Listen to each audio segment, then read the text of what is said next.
Oke, haleluya. Shalom. Apa kabar Bapak Ibu dikasih oleh Tuhan? Hari Minggu yang berbahagia di minggu pertama bulan Juli. Kita sudah melewati pertengahan tahun ini. Kita percaya bukan kuat, bukan gagah kita. Semuanya ini karena kasih anugerah semata. Tuhanlah yang memberikan nafas hidup, kekuatan, kesehatan bagi kita. Olehnya kita ada sebagaimana kita ada saat ini, hari ini, bahwa Tuhanlah yang telah mengarahkan, menuntun, memimpin, memelihara, menjagai, melindungi kita, dan hari ini kita ada di ibadah ini. Puji Tuhan, siapapun kita, bahwa Tuhanlah yang telah memanggil kita untuk masuk di dalam semua rencana Tuhan yang indah. Bapak Ibu yang dikasih oleh Tuhan, hari ini saya akan sampaikan kebenaran firman Tuhan yang tidak kebetulan, bahwa kita masuk di dalam pembacaan 5 pasal. Ya, saya ambil dari situ, dari hari yang hari kelima. Yang saya ambil firman Tuhan itu di pasal 7, Matius pasal 7, karena 5 pasal setiap hari. Ya, 3 pasal perjanjian lama, 2 pasal perjanjian baru. Puji Tuhan, saya melihat pembacaan dari hari pertama sampai hari yang keempat. Ya, ada yang baru masuk di hari yang ketiga kalau nggak salah ya. Oh, hari yang kedua, ada juga yang hari ketiga. Ada 2 ya. Oke, puji Tuhan bahwa semua lolos. Ya, semua lolos. Dan saya berharap bahwa ini akan terus sampai selesai. Ya, sampai selesai. Kita usahakan semuanya kita ya dapat menyelesaikannya setiap hari. Jangan bolong-bolong ya. Saya berharap bahwa tidak bolong-bolong. Usahakan untuk tidak menunda. 20 orang yang ada di dalam pembacaan ini, usahakan supaya kita tertib untuk membacanya setiap hari. Karena itu adalah bagian yang terpenting dalam hidupmu. Itu adalah makanan ternikmat di dalam kehidupan setiap kita. Makanan tidak hanya makanan yang disajikan secara jasmani, tetapi makanan yang paling nikmat bagi orang yang beriman adalah firman Tuhan. Katakan amin. Baik Bapak Ibu yang dikasih oleh Tuhan, hari ini kita akan masuk di dalam perenungan, dalam pembacaan dan perenungan firman Tuhan yang terambil dari Matius pasal 7 ayatnya yang ayat pertama sampai dengan ayatnya yang kelima. Untuk itu saya undang untuk kita boleh bersama-sama membacanya. Ya, puji Tuhan bahwa Matius pasal 7 ini tidak kebetulan ditulis, karena ini adalah nasihat. Ini adalah pernyataan atau perkataan Tuhan Yesus langsung. Kita baca ayat 1 sampai dengan ayatnya yang kelima. Untuk itu saya undang kita semua untuk bangkit berdiri. Coba angkat tangan siapa yang bawa Alkitab. Ya. Ya, puji Tuhan, semakin banyak. Ya, semakin banyak. Dan saya harap di minggu-minggu berikutnya semua membawa Alkitab. Supaya enggak waktu membuka handphone begitu tutup blank. Ya, tetapi waktu kita membuka Alkitab, mata kita tertuju kepada ya ayat-ayat yang kita baca. Di sini perikopnya adalah hal menghakimi. Ini keras ya. Ini perikopnya aja sudah berbicara tentang hal yang prinsip di dalam kehidupan kita. Hal menghakimi. Kita baca ayat 1 bersama-sama sampai ayat yang kelima. 2, 3. Jangan kamu menghakimi supaya kamu tidak dihakimi. Karena dengan penghakiman yang kamu pakai untuk menghakimi, kamu akan dihakimi, dan ukuran yang kamu pakai untuk mengukur akan diukurkan kepadamu. Mengapakah engkau melihat selumbar di mata saudaramu, sedangkan balok yang dalam matamu tidak engkau ketahui? Bagaimanakah engkau dapat berkata kepada saudaramu, biarlah aku mengeluarkan selumbar itu dari matamu, padahal ada balok dalam matamu?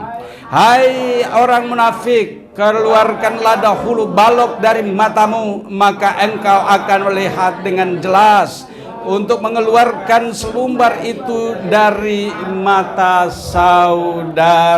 Silakan duduk. Terima kasih. Puji Tuhan, kita melihat dari apa yang kita baca barusan.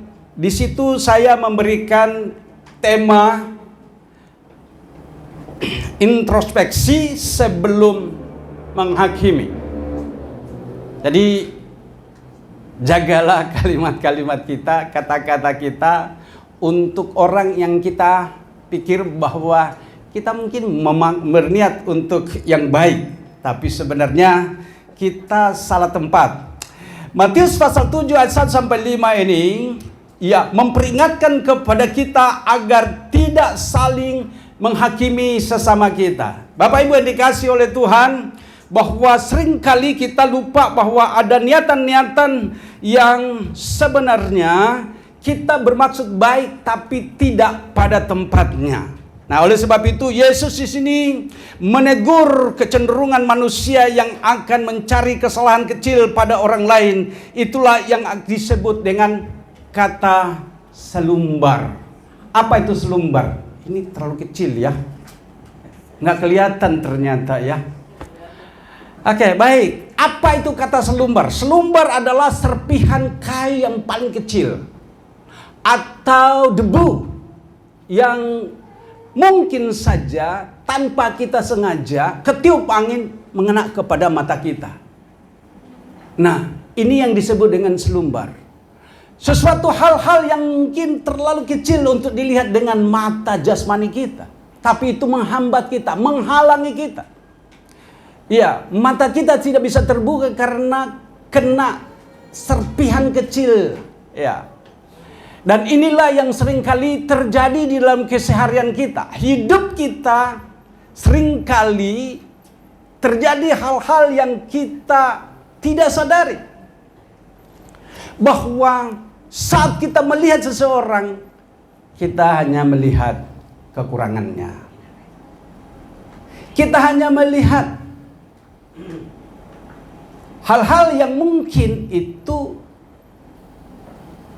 tidak sesuai dengan kehidupan yang sebenarnya. Nah, oleh sebab itu Bapak Ibu dikasihi oleh Tuhan, kata Yesus di sini berbicara tentang selumbar ini penting untuk kita perhatikan. Seringkali ini yang terjadi dalam kehidupan kita, bahwa tanpa kita sadari kita melihat hal-hal yang mungkin buruk dalam pandangan kita. Mungkin buruk dalam pandangan kita. Apa yang ada pada sekeliling kita. Mungkin itu ada pada orang yang terdekat dengan kita. Yang sehingga akhirnya kita mungkin merasa bahwa kita terganggu dengan kondisi yang seperti ini. Mungkin itu ada pada suami kita, itu mungkin ada pada istri kita, atau mungkin ada pada anak-anak kita, yang sebenarnya hal itu mungkin tidak terlalu sulit untuk kita selesaikan. Tetapi caranya untuk menyelesaikan itulah yang penting. Kita perlu hikmat. Nah, oleh sebab itu Bapak Ibu dikasihi oleh Tuhan, di sini bahwa Tuhan Yesus menegur kecenderungan manusia yang suka mencari kesalahan kecil pada orang lain.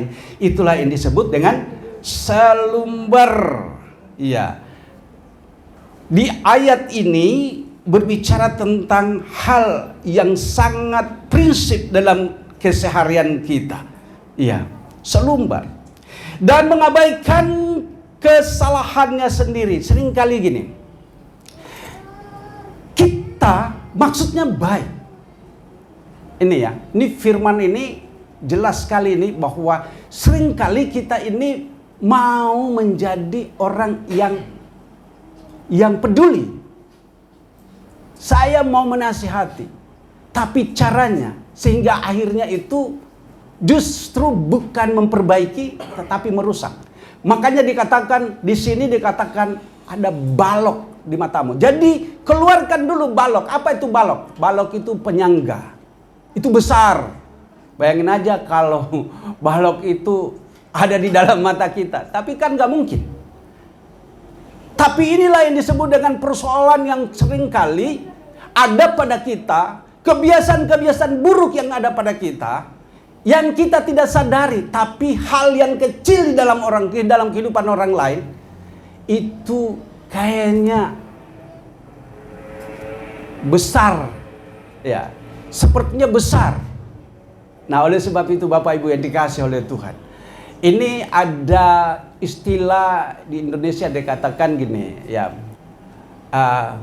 Semut di seberang laut engkau lihat, tetapi gajah di pelupuk matamu engkau tidak lihat. Istilah ini sebenarnya masuk kepada istilah yang di Matius 7 ayat 1 sampai 2 ini. Selumbar di mata orang engkau lihat. Hal-hal yang kecil di dalam kehidupan seseorang engkau lihat. Tetapi balok di matamu itu, artinya kesalahan-kesalahan kita ini yang sering kali kita lupa. Iya. Inilah yang disebut dengan kesombongan. Seringkali kita merasa benar dan kita melihat hal-hal yang kecil di sekeliling kita, di saudara kita, dan itu ya menjadi sesuatu hal yang sebenarnya kita anggap bahwa orang itu besar dosanya. Ya. Hal-hal yang kecil padahal, tapi kita anggap itu dosanya besar banget. Nah, inilah yang dimaksud dalam ayat yang kita baca ini. Nah, oleh sebab itu Bapak Ibu yang dikasih oleh Tuhan, mari kita akan belajar tentang hal ini berkaitan dengan apa yang Tuhan Yesus katakan di dalam Matius 7 ini.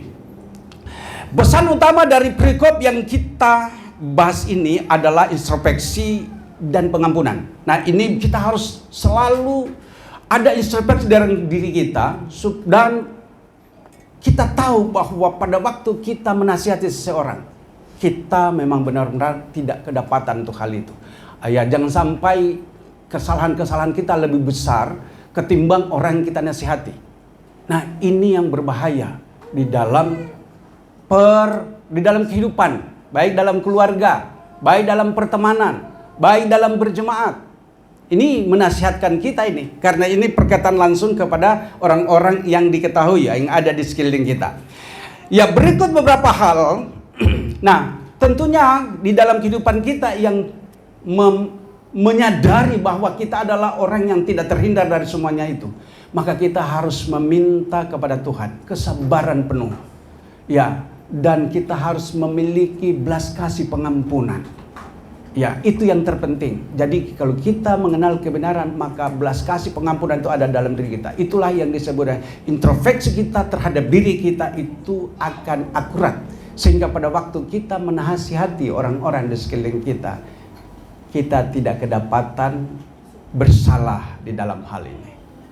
Ya, kalaupun ada kesalahan adalah hal yang bisa dimaklumi. Makanya belas kasih dan pengampunan itu harus ada pada kita orang-orang yang percaya kepada Tuhan. Mari kita lihat berikutnya. Ada 3 hal di dalam hal ini yang saya mau sampaikan berkaitan dengan apa yang kita baca di dalam Matius pasal 7 ini. Berikut beberapa hal yang akan kita bahas di sini berdasarkan tema yang kita ambil di atas, yaitu introspeksi dalam menghakimi. Sebelum menghakimi, poin pertama, yang pertama, realita kehidupan kita. Sangat mudah bagi kita untuk melihat dan mengomentari kesalahan, kelemahan, dan dosa orang lain. Ini sangat mudah. Seringkali kita lost control untuk mengomentari tentang kehidupan seseorang. Ya, ini realita keseharian kita ada di situ. Nah, oleh sebab itu jemaat ini harus sadar benar bahwa kita ini benar-benar mau saling mengasihi. Ya, saling mengampuni supaya realita kehidupan kita saat kita berbicara, kita tidak kedapatan seperti apa yang kita persalahkan kepada orang lain. Artinya tidak ada kesalahan, tidak ada balok di mata kita, tidak ada masalah yang terlalu besar bagi kita ketimbang orang yang kita nasihati. Karena seringkali kita mau untuk menjadi pahlawan di dalam hal ini, mau untuk menjadi orang yang dikenal dalam hal ini, tapi kita lupa bahwa ternyata kita adalah orang yang belum lolos di dalam hal itu. Untuk itu di sini ada yang pertama adalah realita kehidupan. Sangat mudah bagi kita untuk melihat dan mengomentari kesalahan, kelemahan dan dosa orang lain. Dan tujuan nats yang kita baca ini adalah yang disampaikan oleh Tuhan Yesus ini, yaitu untuk mengoreksi sikap kita yang gemar memposisikan diri sebagai hakim atas orang lain.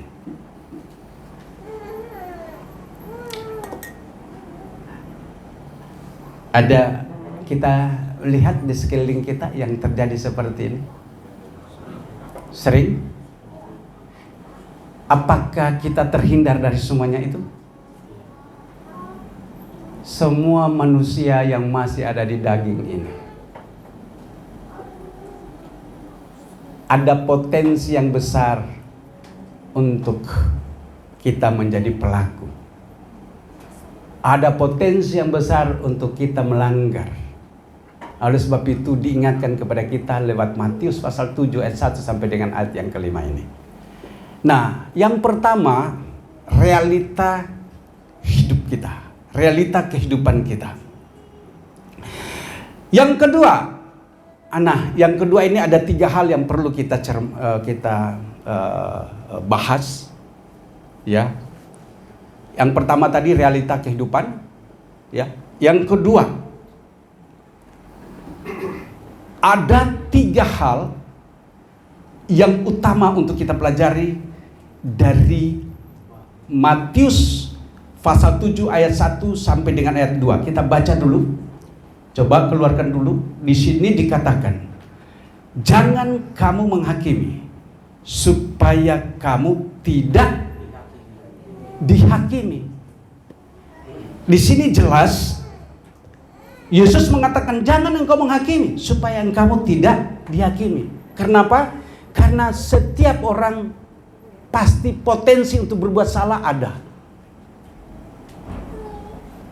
Nah, oleh sebab itu kita harus menyadari saat kita berkata-kata, saat kita mau untuk menegur, saat kita niatnya mungkin baik, tapi kita lihat adakah potensi itu ada pada saya, adakah sifat-sifat seperti itu ada pada saya.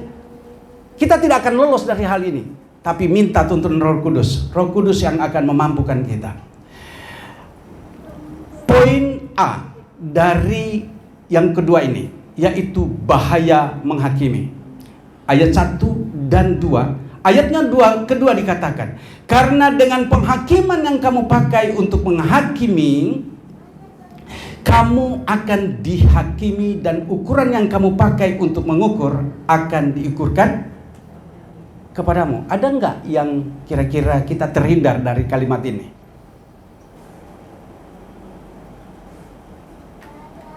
Puji Tuhan kalau kita masuk di dalam pertobatan yang sungguh. Ya. Karena Roh Kudus pasti akan menolong kita, memampukan kita untuk menuntun kita masuk di dalam satu sikap yang akhirnya tidak dapati kesalahan di dalam kehidupan kita.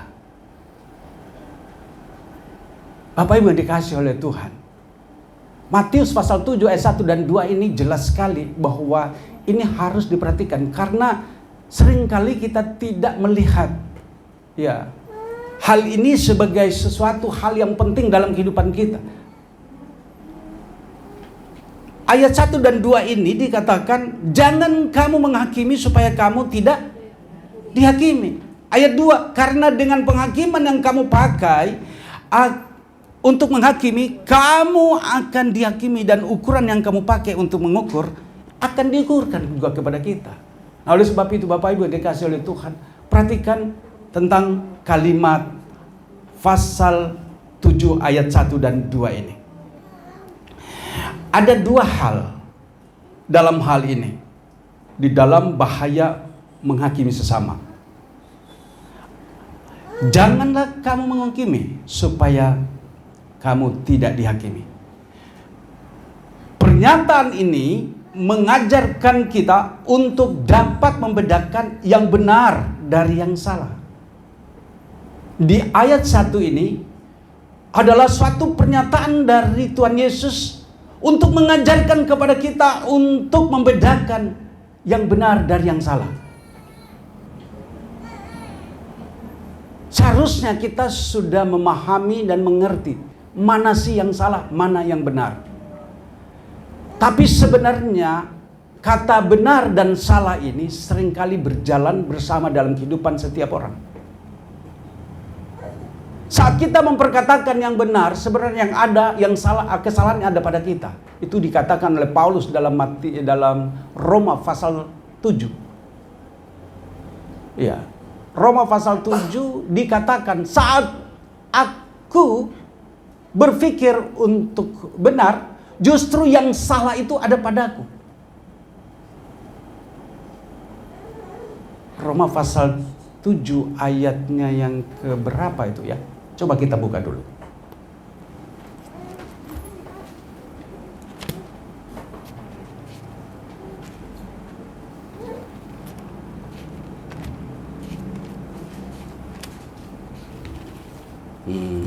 Kita lihat dulu Roma pasal 7 ayatnya yang ke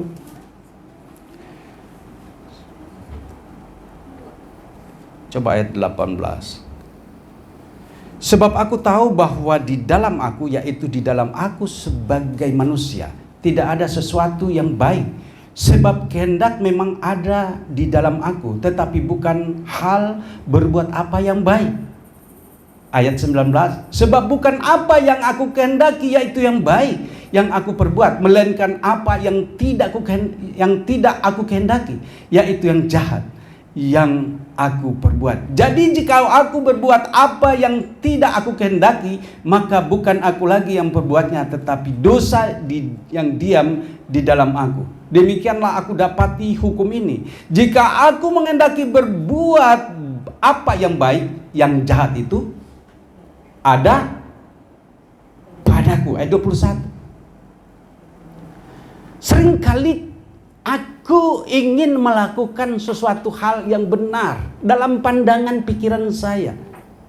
Saat aku melakukan itu, sebenarnya yang tidak benar ada pada yang tidak benar itu juga ada pada kita. Nah, bagaimana untuk menekan yang tidak benar ada pada kita, yang ada pada kita, sehingga akhirnya apa yang benar murni itu keluar dari kita.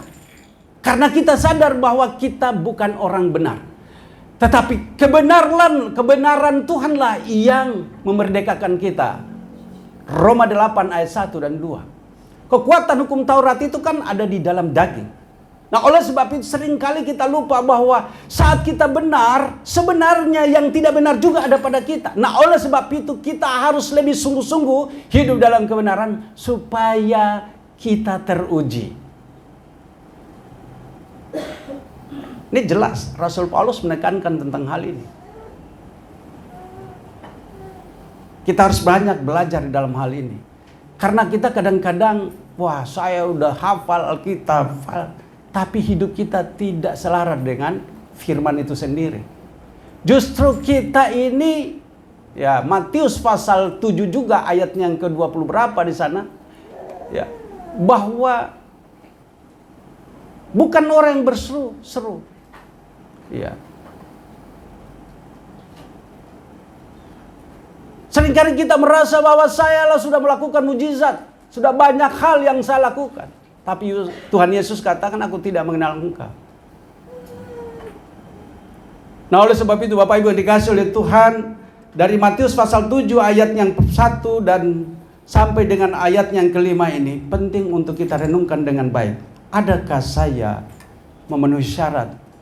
Ya, adakah saya adalah orang yang tepat untuk saya, ya, menasihati, ya, seringkali niat kita itu bertentangan dengan keberadaan kita itu sendiri.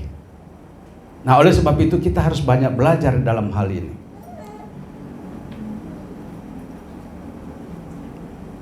Pernyataan ini mengajarkan kita untuk dapat membedakan yang benar dari yang salah, dan melarang kita untuk memiliki sikap menghakimi yang menghancurkan, ya, menjatuhkan vonis, ya, atas seseorang dan merasa diri kita yang paling benar. Ini sebenarnya kesombongan terjadi dalam kehidupan kita.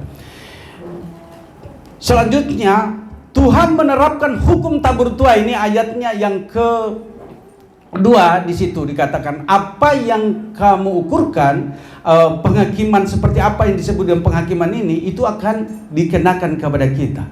Nah, oleh sebab itu Bapak Ibu yang dikasihi oleh Tuhan, ayat 1 dan 2 ini jelas di sini bahwa kita harus benar-benar hidup seturut kehendak firman Tuhan, sehingga kita tidak kedapatan sebagai orang yang memiliki balok di mata kita saat kita bertindak.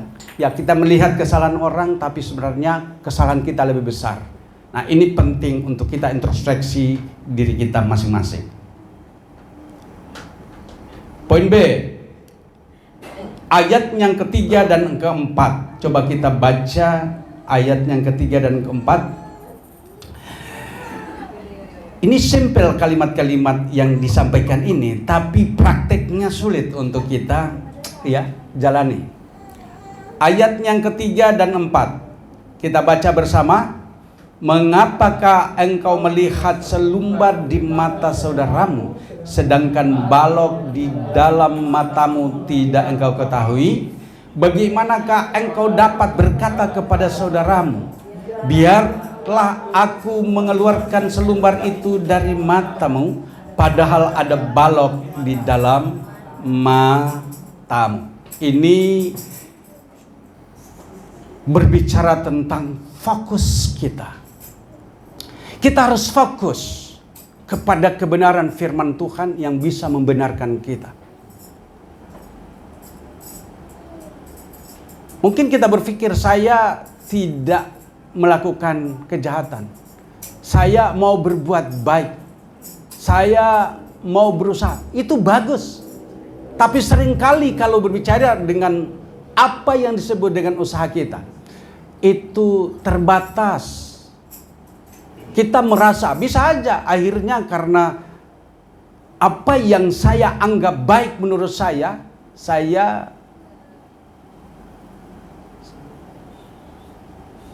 seringkali tanpa sadar juga termasuk saya dalam menjadi batu sandungan. Saya menjadi hakim atas sesama saya.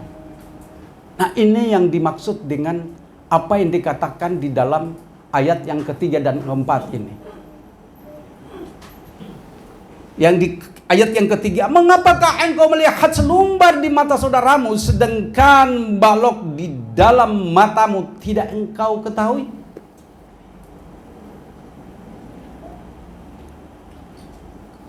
Ini penting untuk kita renungkan dengan baik. Karena hidup kita ini sulit untuk kita bisa mengatakan bahwa, ya, lolos dari semua apa yang dibahas pada pagi hari ini dari Matius 7 ini. Mengapa engkau melihat selumbar di mata saudaramu, sedangkan balok di mata engkau tidak ketahui? Tuhan Yesus menggunakan kiasan ini yang sangat kontras dengan selumbar. Nah, tadi sudah saya jelaskan apa itu selumbar. Selumbar itu adalah serpihan kayu yang paling kecil, ya, atau serbuk atau debu. Itu disebut debu sebenarnya, ya.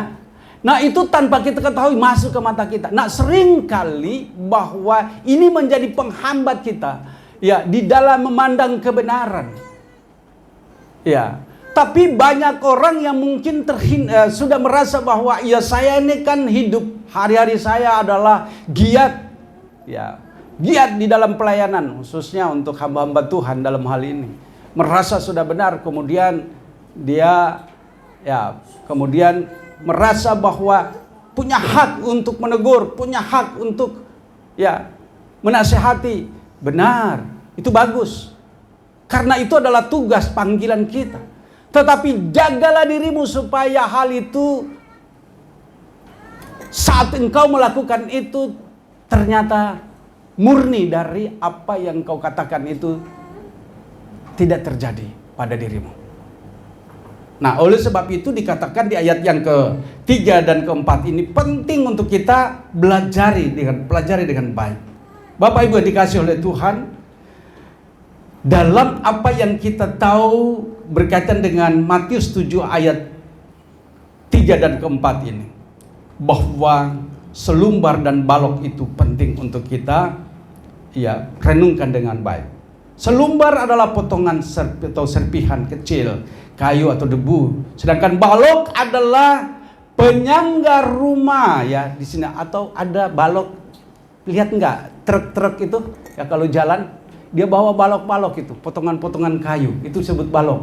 Untuk apa? Untuk mengganjal.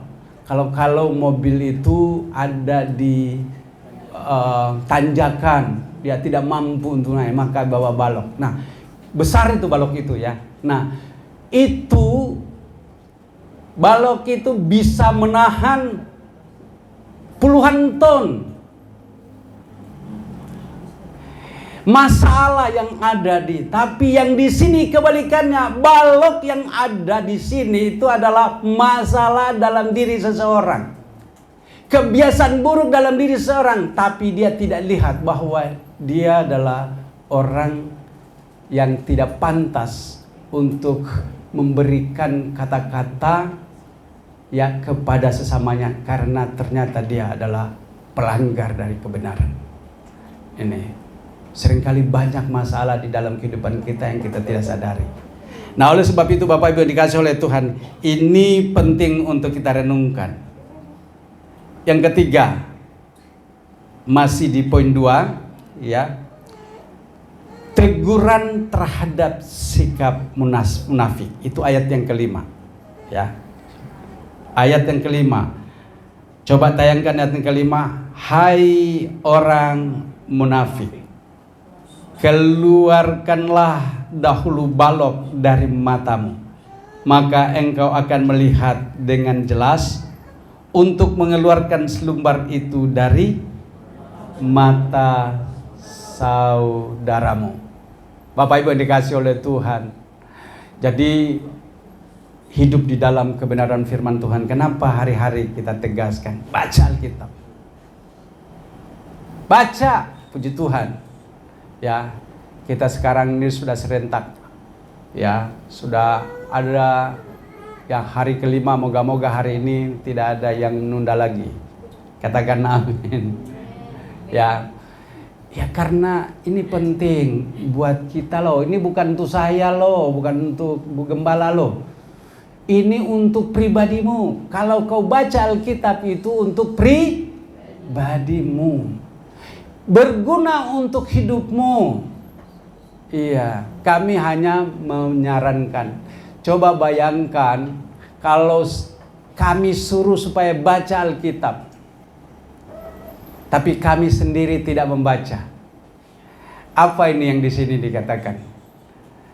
Jemaat ini tidak membaca Alkitab. Itu baru selumbar. Tapi balok, Pak pendetanya suruh-suruh tidak membaca. Puji Tuhan.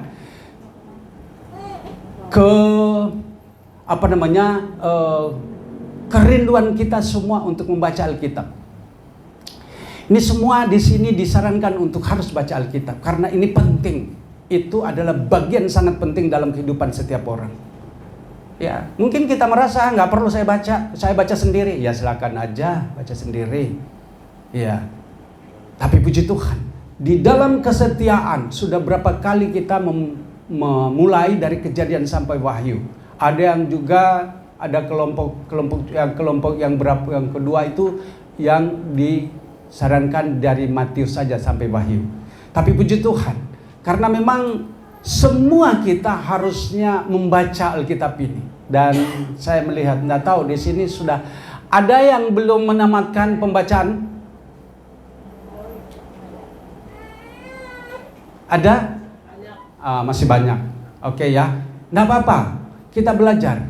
Nanti berikutnya akan ada lagi. Ini sekarang sudah berlaku 5 hari pembacaan 5 pasal. Kalau mau ikut masih bisa. Kemarin ada yang di hari ketiga yang ikut. Aduh, enak banget. Saya jujur, saya waktu membaca setiap dimulai sampai selesai saya tidak pernah tidak finish. Padahal untuk apa saya mau baca? Ya.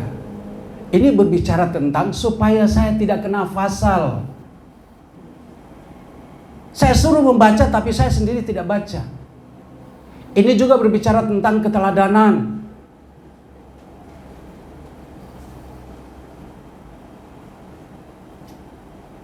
Jadi kalau disarankan untuk baca Alkitab itu baik.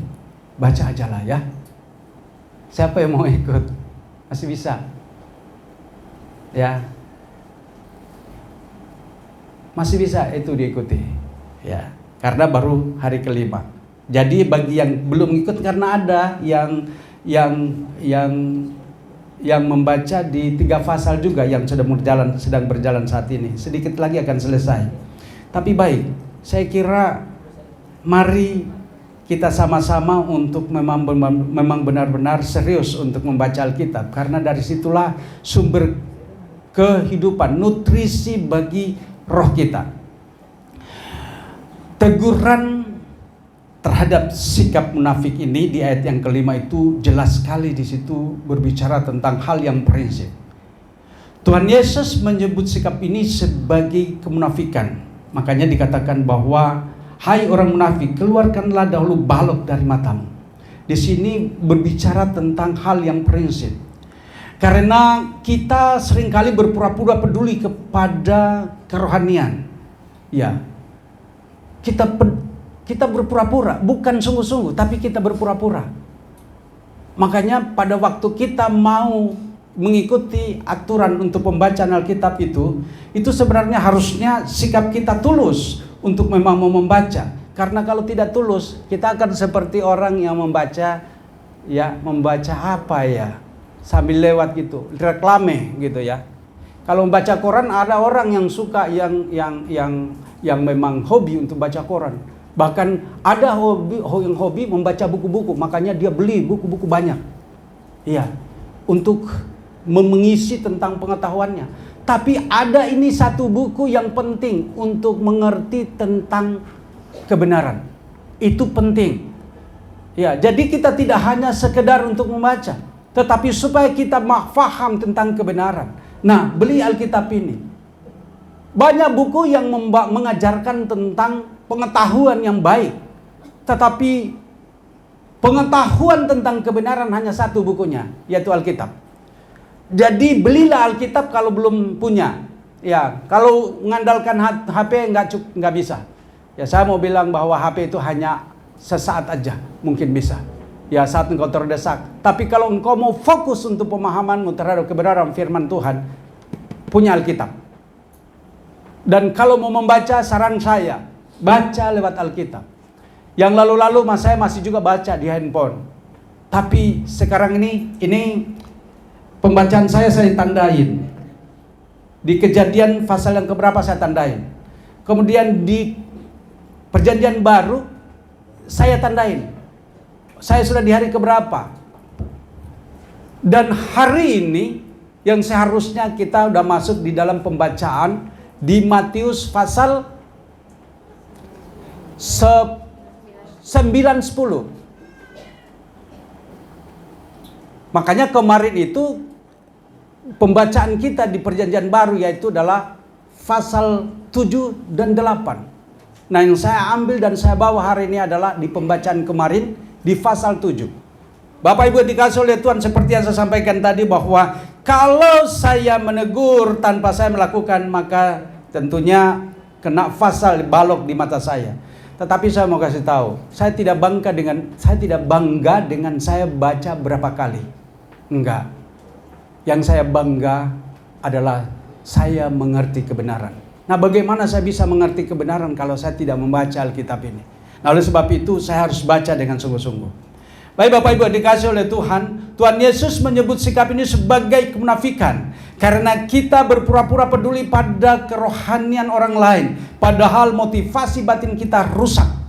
Ya, seringkali kita sendiri yang tidak sadar bahwa kita sebenarnya tidak memenuhi syarat untuk melakukan semua apa yang menjadi kemauan kita. Bahkan kita mau untuk menegur, menasihati orang lain, tapi sebenarnya kita tidak pantas untuk menasihati. Justru kenapa? Karena pelanggar yang pertama itu justru kita, tapi kita mau sok benar. Inilah yang disebut dengan sombong. Sok benar. Ini sebenarnya yang disebut dengan kata munafik. Bapak Ibu yang dikasih oleh Tuhan, ini penting untuk kita sikapi dengan baik. Kata munafik di situ adalah orang yang sok benar, sok tahu. Dan oleh sebab itu dikatakan di sini bahwa kita harus menyadari apa yang kita maksudkan baik untuk orang lain itu seharusnya sudah melekat kepada kita. Jadi kita harus koreksi diri kita untuk memprioritaskan yang utama. Setelah kita membersihkan balok di mata kita sendiri, barulah kita memiliki kerendahan hati. Tentunya pasti kerendahan hati yang kita terima itu karena kebenaran yang kita dapatkan dari bacaan perenungan kita kepada firman Tuhan dan mau menghidupi firman itu. Dengan demikian kehidupan kita tidak didapati sesuatu yang salah saat kita menempatkan kalimat kita, kata-kata kita kepada orang lain. Artinya bahwa itu hidup kita sudah selaras dengan apa yang kita pegang dalam kehidupan kita. Firman Tuhan katakan bahwa firman itu harus terpatrik di dalam diri kita, yaitu bahwa firman itu harus menjadi daging di dalam kehidupan kita. Itu Paulus katakan bahwa kita ini adalah suratan Kristus yang dapat dibaca oleh semua orang. Artinya kehidupan kita sudah dihidupi oleh firman yang kita nikmati, yang hari lepas hari kita bergaul erat dengan Tuhan, sehingga hidup kita mencerminkan nilai-nilai kehidupan yang benar atau kekekalan. Nah, oleh sebab itu Bapak Ibu dikasih oleh Tuhan, balok yang dimaksud di situ adalah persoalan besar yang ada dalam kehidupan setiap orang, yang bahwa hidupnya ternyata tidak selaras dengan apa yang dikatakan oleh firman Tuhan, tapi dia mau berusaha untuk sepertinya menasihati dengan baik. Ini Bapak Ibu lihat, perhatikan dengan baik. Di mata kita sendiri balok itu melekat. Iya. Oleh sebab itu kita harus memiliki kerendahan hati di dalam kehidupan kita dan kelayakan untuk membantu, untuk menasihati hidup saudara kita. Yang ketiga, masih ada yang ketiga dan keempat ternyata. Iya, aplikasi kehidupan kita. Iya, aplikasi kehidupan kita. Ada 3 hal di sini. Yang pertama, berhenti menghakimi. Ini aplikasi hidup kita seharian kita ya. Berhentilah menghakimi. Ya. Yang suka gosip-gosip, seringkali itu penghakiman yang keluar. Kalau yang gosip itu makin digosok semakin sip. Seringkali itu yang keluar dari situ itu ya penghakiman yang ada. Dia bilang begini, ini katanya begini, ini seperti ini seperti. Saya pelajari semua itu. Oh, ini seperti ini, seperti ini, seperti ini, seperti ini. Bahaya. Oke? Berhenti menghakimi. Sadarilah bahwa hanya Allah hakim yang adil. Saat muncul keinginan untuk mengkritik orang lain, ingatlah akan kelemahan dan dosa kita sendiri. Yang kedua, lakukan introspeksi. Selalu mulai dengan berdoa dan meminta Tuhan menyelidiki hati kita terlebih dahulu. Apa yang perlu diperbaiki dan hidup saya sendiri saat ini. Yang ketiga, bangun kasih dan pengampunan. Jika kita melihat saudara kita jatuh, pendekatan kita seharusnya bukan untuk menghakimi, menghukum, atau melainkan untuk memulihkan dengan kasih dalam kelemah lembutan.